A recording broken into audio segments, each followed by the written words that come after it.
오늘 아침엔 라이프 미술계의 스토리텔러로 잘 알려진 정우철 도슨트와 함께 쉽고 재미있는 전시장 나들이 떠나보겠습니다. 어서 오세요. 네, 안녕하세요. 네, 뒷배경이 오늘 굉장히 환하고 아름다운데 오늘 어떤 전시로 저희를 안내해 주실 건가요? 네, 제가 오늘 소개해드릴 전시는 빛 영국 테이트 미술관 특별전입니다.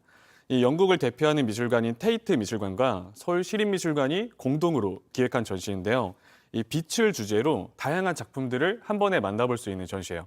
이 미술사의 중요한 위치를 차지하는 예술가 43인의 작품들이 모여 있는데요. 예. 대표적으로 윌리엄 터너, 클로드 모네, 제임스 터렐, 그리고 올라프 엘리아슨 등 이 이름만 들어도 이 대가분들의 작품들이 한 자리에 모여 있어요. 네. 그래서 이분들의 작품을 한 전시에서 만나볼 수 있다는 것만으로도 굉장히 특별한 전시라고 할 수 있고, 이게 아무래도 빛을 주제로 하다 보니까 이 다른 전시보다 이렇게 시각적으로 굉장히 예. 즐거운 전시가 될 것 같아요.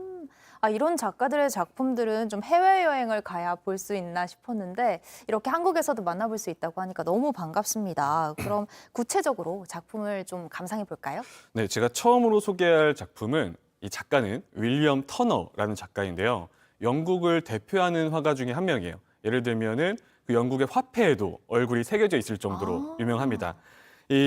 이번 전시에 터너 공간이 아예 따로 마련되어 있는데요. 터너의 별명이 빛의 화가예요. 네. 빛의 화가. 그래서 터너는 이 자연에 살아 움직이는 진짜 그 현상을 담고 싶었던 거예요. 빛과 이런 색채를. 그래서 그런 시도가 당시에는 굉장히 획기적이었기 때문에 네네. 이후에 등장하는 그 유명한 인상주의 화가들에게 큰 영향을 주게 되죠. 이 터너는요, 자연현상을 이렇게 움직이는 자연현상을 관람자에게 그대로 전하고 싶어 했어요. 그래서 저렇게 화면에 보이는 것처럼 실제로 아침에 뜨는 태양이나 네. 지는 이 노을들을 바깥에서 캔버스를 직접 펼쳐놓고 그림을 그린 거예요. 그 전에는 보통 실내에서 많이 그렸거든요. 네. 그래서 이런 터너의 그림은요, 전시장 앞에 딱 서가지고 그림 앞에 서서 내가 진짜 저 자연 앞에 있다라는 마음으로 보시면 좋을 것 같아요. 오. 그리고 이 터너는요, 어린 시절부터 굉장히 이 천재로 알려져 있었어요.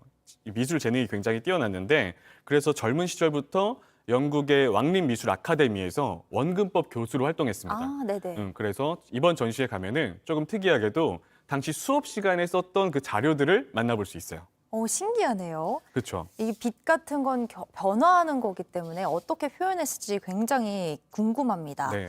또 다음은 어떤 작품인가요? 다음은 이번에 터너 공간을 지나게 되면은 이제 터너의 영향을 받은 프랑스 인상주의 화가들의 공간이 또 마련되어 있는데요. 예. 인상주의는 쉽게 얘기해서 말 그대로 이 빠르게 변화하는 자연의 인상을 캐치한 화가들이라고 할 수 있어요. 네. 이 인상주의의 대표 화가로 하면은 아마 한 번쯤은 들어봤을 클로드 모네를 네네. 들 수 있는데, 아마 전시장 중에서도 이 공간이 가장 아름다운 공간이 되지 않을까 싶습니다.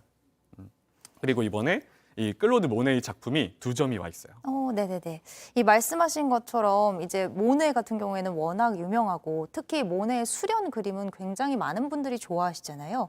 이번에 우리나라에 온 그림은 어떤 작품일까요? 네, 앱트 강가의 포퓰러라는 작품인데요. 이게 주목해야 될 게 이게 보험 평가액만 약 500억 원에 달해서 이번 전시 작품들 중에서 가장 최고가에 해당한 작품이죠. 네. 유심히 봐야겠죠? 네. 그리고 이 그림 속에 등장하는 나무는 당시 모네가 살고 있던 지베르니 마을에서는 흔하게 볼 수 있는 나무였어요. 그런데 이 모네 그림의 특징이 뭐냐면 저 곧게 뻗은 나무만 그리는 게 아니라 그 나무를 비추는 빛과 그리고 그 시간의 흐름에 따라 변화하는 빛의 표현을 캐치해서 연작으로 그리게 된 거예요. 네. 저 연작 중에 한 점입니다. 그리고 제가 꼭 언급하고 싶은 건 이번 전시가 놀랍게도 그 가이드라인이 없어서 아주 가까운 데서 볼 수 있어요. 그래서 그 인상파의 붓터치를 세밀하게 볼 수 있습니다. 와, 저도 꼭 한번 가봐야겠다는 생각이 지금 많이 들고 있습니다. 네, 다음은 또 어떤 작품입니까? 제가 마지막으로 설명드릴 작품은 이 빛을 주제로 한 설치 작품이에요. 이분은 현대에 지금도 활발하게 활동하고 있는 설치 작가인데요. 올라퍼 엘리아슨이라는 작가입니다. 예. 이분의 거대한 조형물이 설치되어 있는데 제목이 조금 특이해요. 우주 먼지 입자. 우주 먼지 입자. 라는 작품인데, 이 화면을 보시면요, 거대한 이 유리로 만들어진 다면체가 천장에 매달려서 돌아가고 있어요. 네. 그래서 저기 돌아가면서 마치 그 저기 반사된 빛들과 그림자가 움직이다 보니까 공간이 계속 바뀌는 느낌이 들어요. 아하, 그리고 네. 저 원형체를 계속 보고 있으면은 어떤 느낌이냐면 제목 그대로 그 우주에서 천체가 폭발했을 때 그 남겨진 우주 먼지를 크게 확대해 놓은 듯한 느낌이에요. 그리고 저는 저걸 보면서 무슨 생각을 했냐면 예. 마치 최면에 걸리는 그런 느낌이었어요. 정말요? 그리고 이런 고요한 우주에서 우주 공간에 혼자 남겨진 듯한 그런 느낌도 드는 작품이기 때문에 꼭 추천드리고 싶어요. 약간 신비롭고 몽롱한 그런 느낌도 들 것 같기도 합니다. 네, 말씀 잘 들었습니다. 지금까지 정우철 도슨트였습니다.